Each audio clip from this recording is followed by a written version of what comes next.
Hello, everyone, and welcome to Research and Justice for All, a podcast series from Health Affairs sponsored by CVS Health. I'm your co-host, Dr. Joneigh Khaldun, Chief Health Equity Officer at CVS Health. And I'm co-host Dr. Sree Chaguturu, Chief Medical Officer at CVS Health. You know, Sree, I'm so excited about today's show. We are going to be talking to Dr. Bryan Buckley, Director for Health Equity Initiatives at the National Committee for Quality Assurance. He's done some really meaningful work at the NCQA to support their health equity strategy across multiple areas. So really excited about our conversation. Yeah, Dr. Buckley was great. He really helped us understand what is the National Committee on Quality Assurance, what is accreditation, and then specifically helped us understand this new program the NCQA has around health equity accreditation. It isn't necessarily new. It's grown out of a program that's been there for quite some time. But to really understand what it is today and how it's advancing health equity was really a helpful conversation.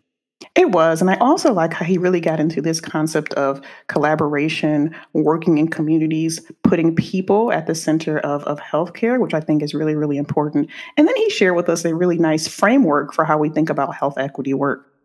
So let's go ahead and get right into it. Here's our interview with Dr. Bryan Buckley.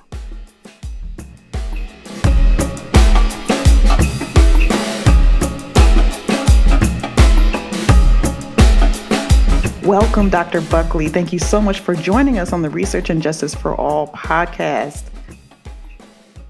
You know, Sree and I are really looking forward to our conversation today. We're going to be diving into health equity, one of my favorite topics, but specifically the topic of health equity accreditation and how it's really changing the way healthcare systems, health plans, governments, and employers really address health equity. So really looking forward to our conversation today. Before we get into it, though, I really want to start the interview by asking you, as you think about health equity, why is this work really important to you? So for me, I always tell people I am a public health practitioner through and through. And so I've always said my whole entire being is how do we improve where people live, work, and play? And I think this speaks into really the why the health equity. How do we think about health and well-being and really improving that in our communities?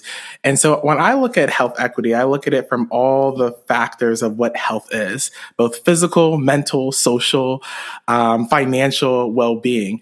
And so for me, health equity just seemed like a natural space to be in, especially with my background in public health, to really making a difference. I always tell people my personal vision statement is to exhaust my talents as a nexus for change through my blessings, failures, and community. And so it just seemed like a great marriage with this work that I'm doing now. Well, I really, really love that. And especially I consider myself a public health kind of practitioner as well, working across many sectors. So thank you so much for sharing that. Dr. Buckley, I love that. Exhaust my talents as a nexus of change, as an agent of change. And you've decided to work with the National Committee on Quality Assurance as the platform, as the organization where you want to affect that change. And so for our listeners who aren't familiar with the NCQA, the National Committee on Quality Assurance, could you just take a moment to explain what is the NCQA and what it does? Yes. So NCQA has been around now for a little bit over 30 years now. And I always like to remind us of listeners of really the mission of our organization, which is to improve the quality of healthcare. A very simple mission. And so when we talk about healthcare, think back to crossing the quality chasm that we need to make sure healthcare quality is safe, effective, person-centered, timely, efficient, and equitable. And that's where a lot of my work comes in. So overall, the simple way I like to explain, I always like to say, explain it like you're talking to your parents here, is we measure healthcare quality, we accredit healthcare stakeholders, and we recognize physician practices that are doing good work in those measurements that we've created. And so our whole vision for the future is that you can have better healthcare because we have good quality metrics, which lead to better choices, which lead to hopefully better health. Dr. Buckley, that's very helpful. And accreditation, you just mentioned accredit. Could you just tell us a little bit more about what is accreditation, what's its purpose, and how does that happen? Yeah, so accreditation is really, think of it as a standard that we can get the most buy-in and consensus around the nation when it comes to how should we be collecting, what are the things that we should be focusing on. For NCQA, we have been primarily accrediting health plans, so a little bit over 80% of health plans are accredited by NCQA, but we also accredit healthcare delivery and also FQHCs and also physician practices. So we're kind of unique in our space in many ways that we cross over so many different platforms within the healthcare landscape. But really, we're meant to be the North Star. That's how I like to think of accreditation, the North Star.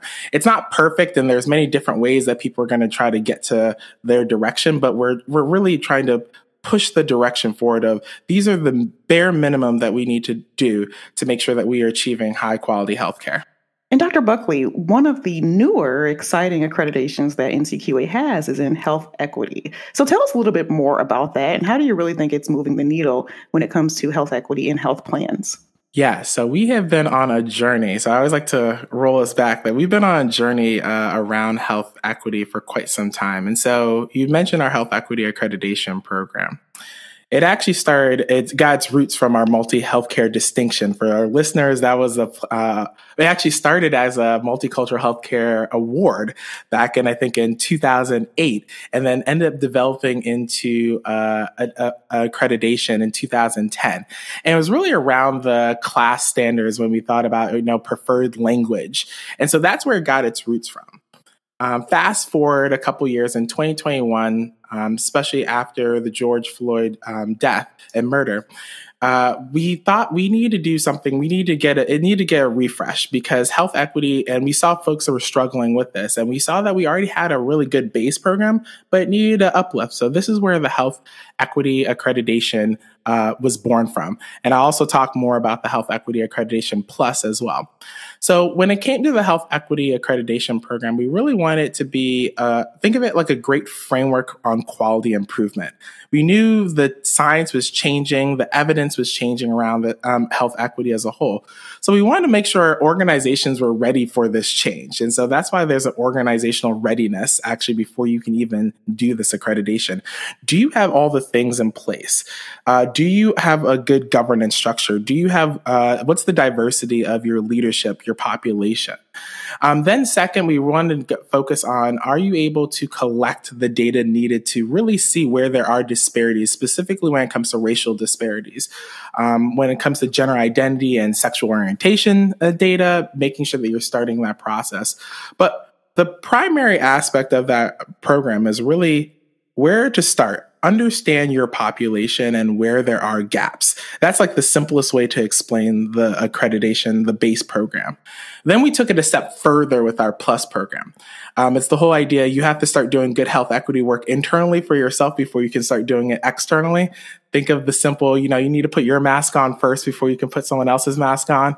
And that got us into the plus program, which actually focuses really on the data management and interoperability, and how do you think about cross-sector partnerships? How are you working with community-based organizations? How are you working with other stakeholders in your organization to make sure that you are creating a structure that allows for good data flow and addressing of targeted disparities within those populations?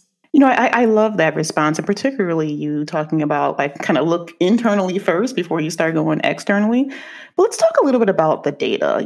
One of the critiques or challenges that a lot of organizations have is that, we need more data. We don't 100% know where all the disparities are. Our data are incomplete.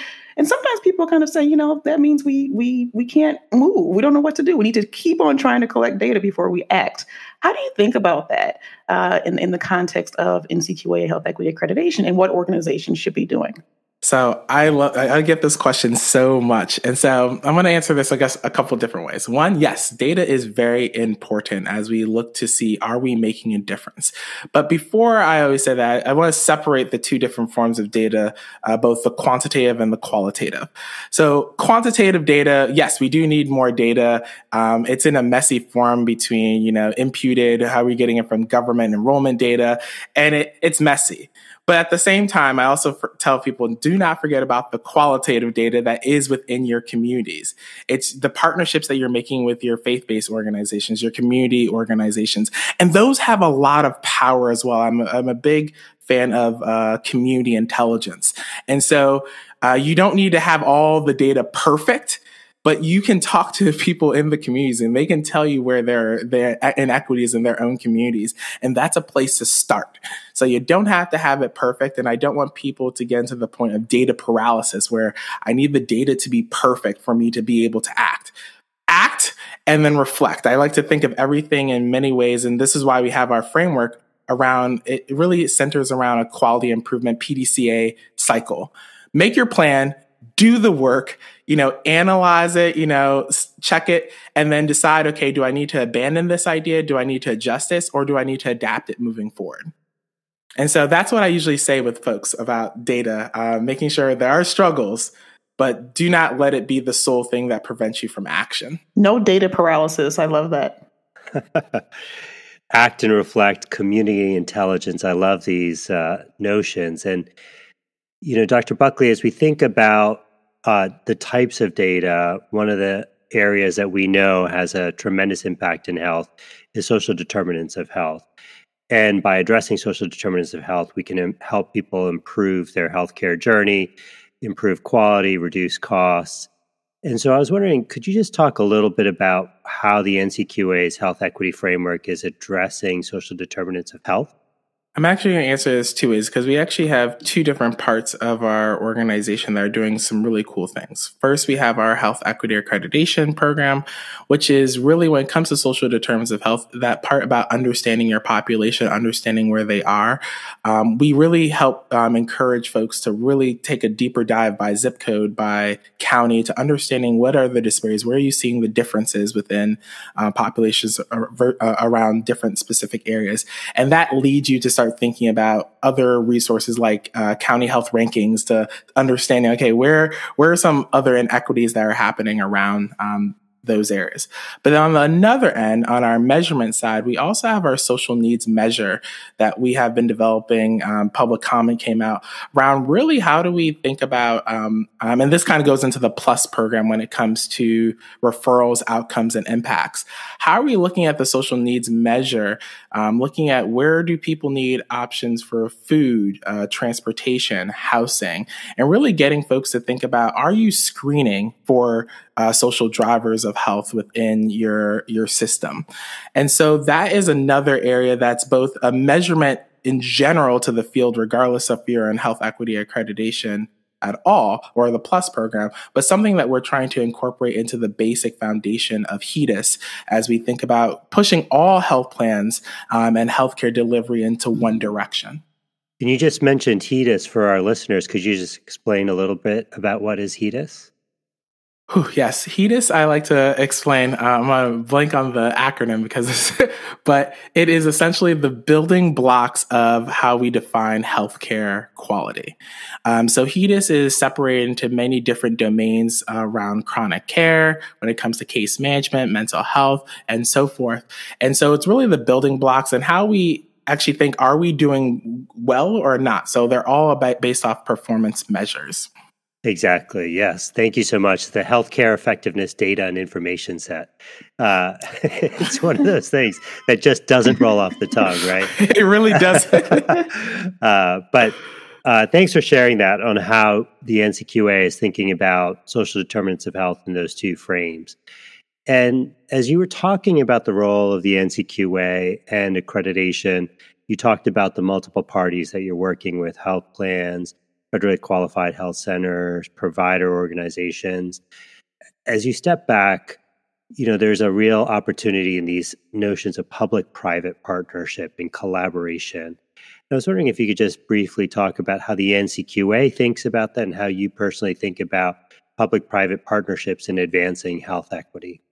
Well, first, health equity is a team sport, so it cannot be done by any one organization. It has to be in a collaboration. Me personally, I think it's the only way that we ever truly achieve health equity. And so going back, I'm going to when it comes to NCQA and how we've been thinking about partnerships, one of my favorite projects that we're working on right now is our birth equity measurement project right now that we're doing in collaboration with NBEC, the National Birth Equity Collaborative. One of the things that NCQA is really good at is we're really good at measuring stuff. I mean, when you talked about HEDIS, we're really good at measuring stuff. But we also have the humility to know that we don't know everything. We don't know all the nuances in any specific field. And so this is where collaborations become super important, especially with the Birth Equity Collaborative, where we're partnering with them to develop birth equity measures. They have the health equity expertise in this field. We have the measurement side, and it creates a beautiful marriage. In addition, we're also looking to partner with other organizations. One of the projects I get the privilege to lead is our community health worker project that is funded through PROCORE funding. And we're partnering with the National Urban League on that, on how do we think about starting and scaling community health worker programs. And so that is an area that we have been really starting to slowly dive into, building those collaborations as a whole, working with groups like the Rise to Health Coalition, which is a national consortium of different healthcare stakeholders to think about how do we actually move in the same direction? Because if everyone is doing their own thing, we're going to be in chaos and not really truly be able to advance health equity. In addition, our programs, specifically our Health Equity Accreditation Plus program, focuses on that cross-sectional partnership, making sure that you're actually thinking about interoperability, putting the data in a way that can be easily transferred to community-based organizations for more efficient and safer and rapid care. And so as we have been on this journey of collaborating, it's just been really good to see how, a rising tide lifts all ships. Personally, going back to the public health side of me, the one thing I love about public health is it's very much a horizontal discipline. It cuts across all different disciplines. So often when people ask me, are you doing, I'm not in public health. I'm like, no, everyone is in public health. We all are doing this work together. And I think that's the beauty of it, and where cross-sectional partnerships become super important as we think about what is everyone's contribution to actually advancing health equity in their own way. And every organization has an opportunity, has the privilege to advance that in a unique way. I love that, Dr. Buckley. And health equity certainly is a team sport. I want to go back to something important that you brought up, and that is community health workers. For our audience, can you talk a little bit more about what's a community health worker? What's a good model, and how do they really help us as a country advance health equity? Yeah, so community health workers are one part of the healthcare team. I always like to remind folks they are part of the healthcare team. Often people look at them as kind of ancillary member of the team, but they're part of the clinical team, usually members from a community that have both the lived experience and understand the nuance of the communities that they are serving. Think of them as the bridge between healthcare. They're the folks that, can come to your house, chat up with you and see, okay, what are your needs? What's most important to you? Think of that person-centered care approach. What's going on? Do you need help? Is it understanding your insurance? Is it understanding how to get to your doctor's appointment? Is transportation an issue for you? They're really the frontline face of different healthcare stakeholders, whether it's a health plan or healthcare delivery. So why they are so important is we know that there is a lot of distrust with the healthcare ecosystem. And the healthcare ecosystem is also working on how it can be more trustworthy. Community health workers are a first step into that. So the work that we are doing with this project, and for folks, we'll be putting out some some videos, free videos on how to really scale, is thinking about how do you frame why they are important within the healthcare ecosystem. 2, how do we think about the implementation, think about the structure, think about how do you support community health workers, how do they feel engaged and part of the team, think of team steps and making sure that they're having a teaming environment. And then how do we think about the sustainability around funding models, around how do we integrate them, and how do we capture, remember I talked about earlier those qualitative data. How do you capture that and harness that data in a way that is meaningful to the healthcare system to really make actionable improvement on in the future? The concept of community health workers is not new, right? And it's really based on other kind of international models, promotores. Why do you think the U.S. healthcare system, and I'm putting in my opinion here, has been a little slow to adopt the community health worker model in a sustainable way? That's a good one. So several things. One, I think there's a new wave within healthcare. So I think if you look at healthcare traditionally over the past, couple of decades, it was just really focused on access. You come here to our hospital, we fix you. Very this fixed model. As healthcare has been changing and we've gotten more into value-based care, and healthcare is outside of the four walls of the hospital, outside of the walls of a health plan. We have to kind of go to where people actually are. And before, healthcare never really thought of their role in that. There's this assumption that people just could come to me. I put a hospital in a city, and if they need me, they'll come to me, while not really understanding the inequities piece of how there are gaps for people to actually get that access to get to your organization. And so, and I think the second part, which has been a struggle for many healthcare organizations, has been around the aspect of funding. How do you make the ROI? And I actually think there's a pretty simple ROI. If you have less people coming into the emergency room, being able to navigate the healthcare system, being able to get the care that they need at the time that they need it, and they're happy with it, I consider that a really solid return on investment. But we know that so many community health worker programs are usually grant funded. And then there's not a sustainable funding source that the healthcare system usually supplements with for their care. And so that's always been a struggle, because one of the things that I go back to folks, and I'm inserting my own opinion here too, when we talk about trust, everyone's like, well, they don't trust us. They don't trust us. I always say, how are you being trustworthy? And that also shows you investing dollars where it matters, to making sure that you are meeting them where they're at and making it easier for them to make the right decision. Because the communities know exactly what they need. It's just the struggle to get what they need that I think is the missing piece. And so that's my Bryan opinion on community health workers, and where we need more advocacy around really scaling them up, because I think they're going to be definitely the link between not just healthcare, but all the other sectors. Well, thank you so much. And I love that, just thinking about collaboration and how are we being trustworthy as healthcare organizations. Dr. Buckley, I wanted to go back to a concept that you talked about earlier when you were talking about the health equity accreditation framework. And you talked about this notion of interoperability. And the way that I was interpreting that is that we need to collect the data internally about how our organizations are performing on health equity, but then we need to share that data. Am I understanding, is that the definition of interoperability? And if so, how do we measure that? How do we drive that interoperability in health equity data exchange? Yeah, when it comes to interoperability, the simple way I like to think about it is making sure that we are all reading in the same language, and that we can utilize the language in an efficient manner. So when it comes to the work that we're doing around interoperability, one of the big pushes that we are doing at NCQA is creating digital quality measures for all of HEDIS. And that's a journey that we're going to be doing over the next 4 to 5 years. And we are converting our quality measures into the FHIR standard, so fast healthcare interoperability resource, and clinical quality language. Really the gold standard right now through HL7, a consortium of folks, data scientists, on how do we actually think about how we transfer data. The easy way that I actually explained this to my parents, because I was trying to explain what I actually do to my parents. I was like, hey, telling my parents, okay, you have Apple.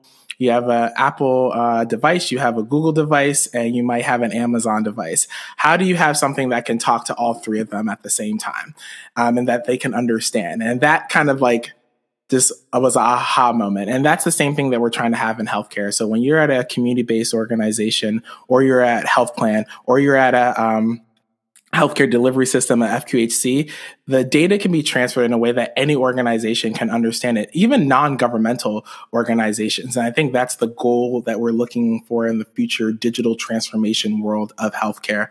And one that's important for NCQA and for healthcare, because the more we can get rid of data burden for providers and administrators and we have faster data sets, the more we can actually focus on what matters, which is actually helping the patient and their family members through whatever they're going through.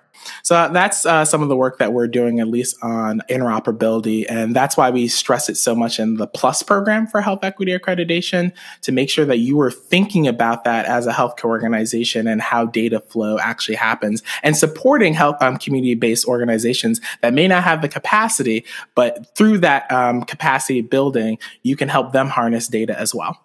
That's really helpful. Thank you. Dr. Buckley, you also have a really interesting framework in thinking about the future of healthcare. I was wondering if you could share with our audience how you're thinking about the future of healthcare. Yeah, it's a 4P framework for leading with intentionality, a framework that my advisor, Dr. Kimberly and Larry, often uses. And so it stands for perspectives, process, people, and projections. And I think it's very important for us to drill that down as we think about health equity moving forward. For perceptions, it's for us to know that we can't see everything. And so when we do health equity work, we need to make sure that we are looking to many different opinions and knowing that we have the humility that we didn't see everything when we need those different perspectives to really, truly see the big picture. Second is process. There's a privileging with process. And I think one of the things that we have with our standards is making sure that we are putting patients at the center of all that we do, but also making people reflect on the processes and procedures that they have within their healthcare organization that are privileging one group versus another, and being able to reflect on that. Kind of the Deming quote of every system is perfectly designed to get the results it gets. The third is people. As we're doing health equity work, and I think this was going back to a question earlier around that I was talking about with data paralysis, as we are waiting to try to figure everything out, knowing that there is an emotional harm that is going on within our communities as we are waiting to try to think of it as perfect. And so remembering the patient at the center of everything that we do, and there are today patients that have inequitable care, and that should alarm us and energize us to actually do a call to action. And then last is projection.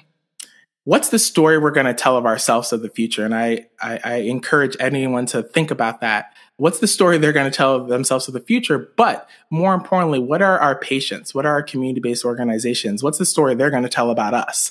And I think that pushes a center of, are we trustworthy, and are we building that trustworthiness, not just with our patients, but with our fellow cross-sectional partnerships? And so that is my the framework of perceptions, process, people, and projections. That's really helpful, because that really is a framework that could be used to tackle any problem in healthcare. And as we know, healthcare is an incredibly tremendous, large topic. But that notion of the perspective, what are the ideas, the process, how do we set up ourselves for success? Who are we engaging with people? And then how do we tell those stories and project that out forward is incredibly powerful. Thank you for sharing that. So thank you, Dr. Buckley, so much for an insightful conversation today on health equity, accreditation, data, and again, the importance of collaboration. It was so nice having you on our podcast today. A pleasure. Thank you so much. What an insightful conversation with Dr. Buckley. He made some really great points about health equity, the role of health equity accreditation, the role of data, and importantly, how can we think about those 4 Ps when it comes to health equity accreditation, perceptions, process, people, and projections? I really, really love that. And again, his focus on people. We get all into data and how we think about data, which is incredibly important, but let's not forget about people when it comes to our health equity work. I agree. And it was also a great conversation that you were having around the role of community health workers, where Bryan, to really understand who are community health workers. He made such an important point that they are part of the healthcare team and that they can play a real significant role in improving health equity. And then I also like the discussion around social determinants of health and public-private partnerships.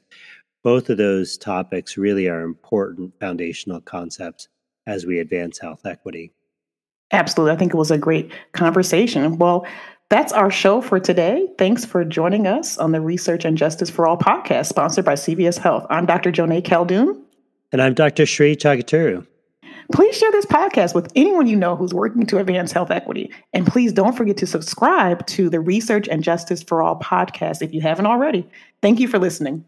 See you next time. Take care, everyone.